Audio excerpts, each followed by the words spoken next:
Welcome back to Ask Uncle Lee. This is actually the last one of January. I'm not sure if I actually said last week that that would be the last one. I can't remember now. You know, age gets away with you type of thing. I can't remember. But anyway, so this is the last one of January, just in case I said that last week. And yeah, if you don't know what this is, just put some questions in the comments and I will answer them on this particular show. But for now, let's do the intro and get into the first question.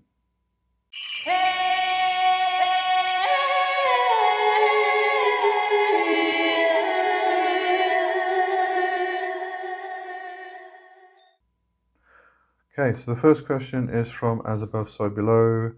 Haley, I have a question. I've been curious on making magical inks and oleums.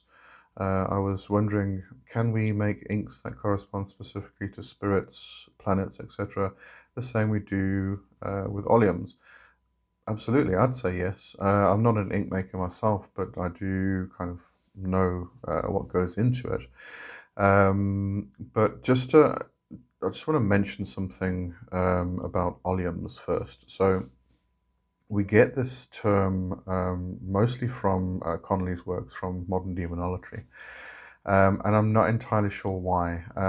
We also find this with words like matron and patron. If you actually look into the meaning of matron and patron, they've got nothing to do with divinity or deities at all.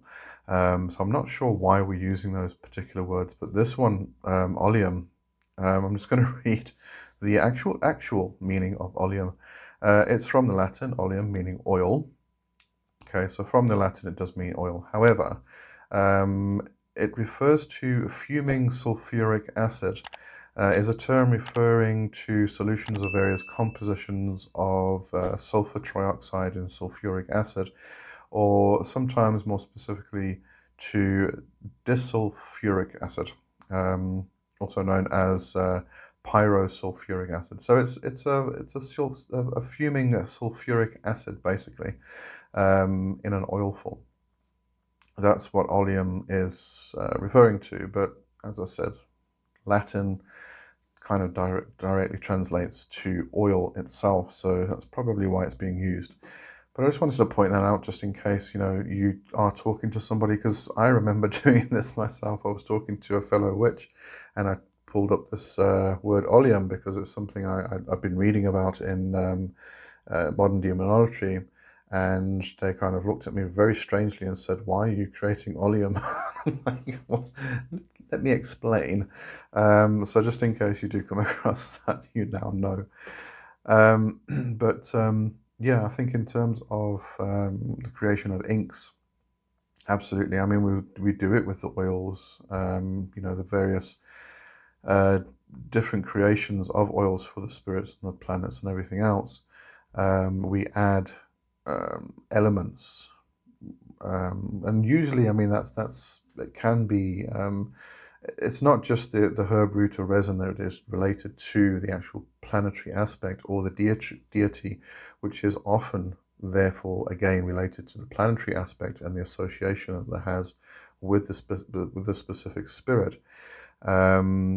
But it's also often a fragrance that we add to it, which is pleasing to that particular spirit. And again, if we relate this back to the planetary aspects, for instance, if you are doing something with Saturn, Saturn is very much that actual sulfuric kind of aspect to it when it comes to incenses and oils and things. So it is a very scent, smells and like sulfur and asafoetida and stuff like that, which is a bit pungent.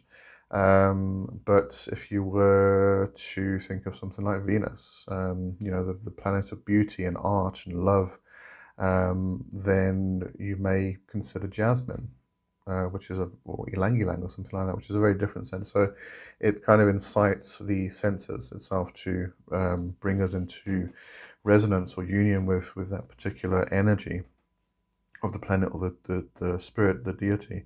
And I think you can probably add that into inks without any problem, because you are working with resins and things like that. So, there shouldn't be any problem with it. As I said, I'm not an ink maker myself, so the best thing to do is experiment. Take a fragrance which kind of relates to a specific spirit, and add a few drops of that in. Essential oil, if you can add an essential oil to inks, as far as I know you can, but correct me if I'm wrong. But just add a few drops of the essential oil, and then you get that fragrance come through. So as you're using the ink, you have that connection which gets created. So I'd say yes, absolutely. I think that answers that question anyway, with a little bit extra. I think today's questions are actually going to be pretty straightforward, so I'm going to go on anyway. Alexius Scolius, thanks for the question, and also said Happy New Year, Uncle Lee. This was obviously posted at the beginning of the year, beginning of January. May everything turn out well for you and your loved ones. Thank you very much, you too. Keep the questions coming. I've got a simple yet curious question, I believe, and the question is visualization during ritual work and spell work. Did it progress for you in your practice over time? Did it even result in some breakthroughs from time to time? Which aspects personally for you were the most crucial? Visual, sound, smell, touch, or deep feeling, and whether it changed too. So you did give some context to this actually. But to answer your question, I can't really say whether it's like progressed, how it progressed over time, because it's been so long. This is kind of like one of those things like, you kind of, you haven't seen somebody for 6 months and they've changed their hair, or they've put on weight or lost weight, or they've been to gym and they've been building up their muscles a bit. There's that change in them, and if you haven't seen them in 6 months, you kind of notice it immediately. But if you live with somebody for you see them every single day, and that it's like a progressive change. You often don't notice those changes, and it's very similar to what's going on here. When it comes to visualization work, it has developed over the years. There's no reason why it shouldn't. It's very much a muscle that we develop over time. We just keep working at it, keep working at it, and it's the same as going to gym. We work out muscles and we develop those muscles. We work out our visualization muscle, and that muscle gets developed. So, but it's progressive and it's over time. Which aspect personally for you were the most crucial? Mine, if we tap into our natural abilities, then mine would have been on your list. There would have been deep feeling, really. Visual aspects I can have developed a lot, I think, over the years. As I said, this is difficult because I'm trying to remember how I used to visualize 30 years ago compared to how my visualization is now, and I can't. It's a bit difficult to kind of remember and relate. Sounds are a little bit more difficult, but not as difficult as, for instance, smell and touch. Smell and touch I do battle with. In visualization and concentration exercises, I do get it. I can feel something on my skin through visualization. I can often get a smell, but touch is probably the most difficult for me. But also I don't use it that much in journey work and things like that. Whereas visualization, sound, deep feeling, and communication with spirits as well, same thing. That deep feeling aspect where I get the impressions and ideas when the spirits communicate with me because I'm clear cognizant. If I have to place myself or label myself within the clairs. That's more of my natural ability, that deep feeling aspect. So that would be the area that's really is the most prominent for me. But again, I can't really think of how it's progressed, if it's any different, but I can say that it has developed. It's gotten a lot easier, a lot better, because I have continually been exercising that muscle. And in the context, I'm not going to read all the context because there's a lot to read through.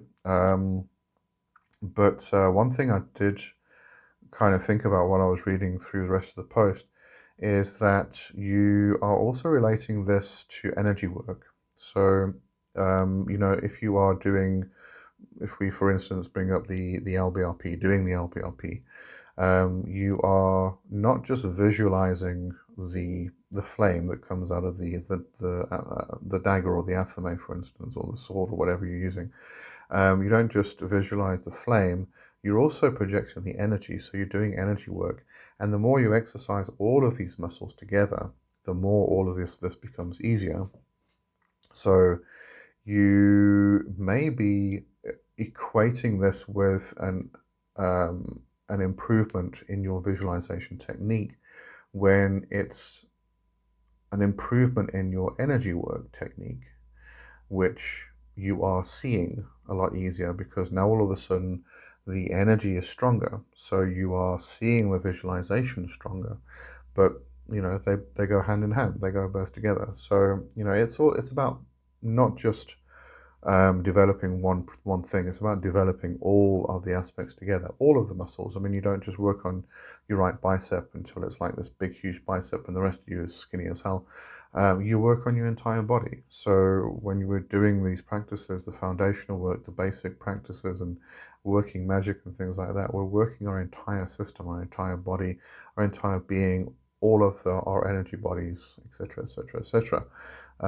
So it really is about, if your energy techniques have improved, your visualization techniques are naturally going to improve as well, because one gets stronger, the other one naturally gets stronger. Okay, so anyway, hope that helps with that question. All right, so moving on to the last question. This is from Cthulhu 1978. I think it's L6L. I'm never really sure. But anyway, what is your thoughts on the Star Ruby ritual by Aleister Crowley? I think it's great. In context of Thelema, it works fantastically. It is an adaptation and adjustment of the lesser banishing ritual of the pentagram, and it works amazingly well. So I'm not really sure what more to say about that. I did do a whole video. If you go into a playlist called Foundational, hold on, let me check. I'm just going to break the video quickly while I check the playlists. Okay, it's called Magical Foundations. Let me just double check that the Star Ruby video is in here. The LBRP, the Star Ruby. Yeah, there were actually two that I did there because I did a discussion on the actual Star Ruby ritual, and then I did part two, which was a discussion really of the singing of Eopan, the whole aspect of Eoa, and things like that, the trigrammaton. So I'll link those in the description below though. So that's really it. I mean, that's my thoughts on the Star Ruby. Great ritual. All my thoughts are in that video. All my discussions and considerations and everything else. But I just want to add though, if you are considering taking the LBRP and changing it, adjusting it to some other thing, make sure you know the LBRP first. Make sure you know all the symbolism and why it's in there. Make sure you have worked it to the point where you can feel the energy flow and the energy movement without even thinking about it. Work it until you understand why you are vibrating the names of power, why those particular ones, etc., etc. Understand it inside and out before you go and try and change it, because things like the LBRP are very, very specific rituals with a specific history and a specific reason behind everything, all the symbolism that's in there. And it extends far beyond just the simple, doing the ritual itself, going through the motions. there's a whole energy aspect to it, which you have to understand and get to know, and that takes some time. But also, I mean, there's a lot of Hermetic symbolism, Kabbalistic symbolism, and you have to kind of dig into those as well to understand not just the LBRP, but as I said, the names of power. Why those names of power? What are they associated with? And